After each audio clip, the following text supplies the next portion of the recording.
This happened a few years ago, but I still think about it every time I see someone get too comfortable in power. Right after college, I landed a job at a small but growing construction and property maintenance company. I started in admin, but over 5 years, I worked my way up to operations manager. I knew every client, every vendor, every quirk in our invoicing system. I wasn't irreplaceable, but I was pretty damn close. My boss, Rick, was one of those guys who thought of himself as a man's man: bootstraps, cigars, scotch, alpha male podcasts. But what he really liked was control. And money. Mostly money. The company was making good profits, thanks to my streamlining and several high-profile clients I brought in. I wasn't a partner, but Rick had once drunkenly told me I was the heart of the company. So naturally, I thought I had some job security. Girl enters Stacy, the niece from hell. Rick hired his 24-year-old niece Stacy to learn the ropes. She showed up in heels to job sites, confused drywall with dry cleaning, and once referred to a power drill as the spinny gun. I tried to teach her. Really? But she wasn't interested in learning, she was interested in being in charge. 2 months later, Rick called me into his office. He told me they were restructuring and moving in a younger direction. My position was being eliminated. I didn't even get 2 weeks. Just a handshake and a reminder to return my work laptop. Light bulb, but here's where it gets interesting. Rick didn't realize a few key things. I owned the software license for our scheduling and invoice system. I bought it personally during a startup phase when money was tight. It was in my name, on my credit card. The client relationships? Built on my personal phone number and email. Half of them never even met Rick. Our biggest vendor? My cousin. He gave us a huge discount for me. And the best part? The company name was a DBA, doing business as, under Rick's LLC, but I had registered the Matching.com domain when I started building their first website. It was still under my control. Firecracker, the revenge plan. I didn't rage.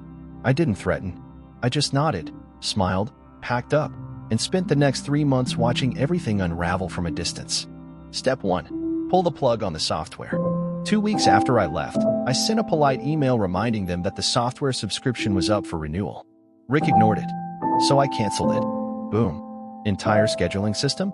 Down. Invoices? Unavailable. Historical client data? Gone. I even added a helpful "need help" message with a link to my new consulting business.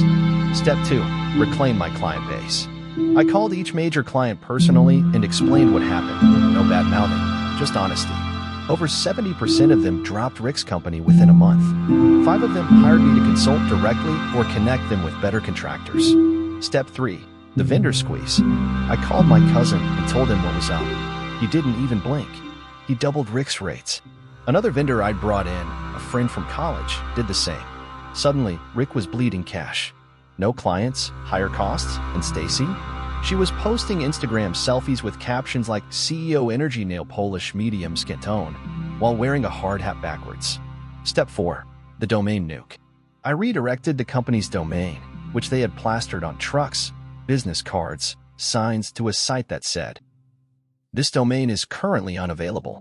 For reliable service, contact my business name." And oh boy, did that get attention. The fallout.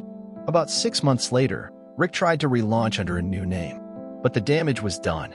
The clients didn't come back. His Yelp was full of 1-star reviews about scammy billing and sudden staff changes. Stacy left after 3 months to become an influencer, and Rick had to sell 2 of his work trucks to pay off debts. I never heard from him again.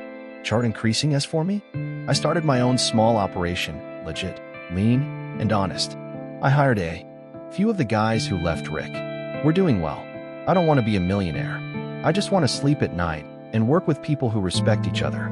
And every once in a while, I Google Rick's old company name, just to see the digital grave I left behind. Firecracker, TLDR. Boss fired me to hire his clueless niece. I took the software, clients, and vendors I brought in and let his company implode under its own stupidity. Now I run a better business while he's probably yelling at traffic.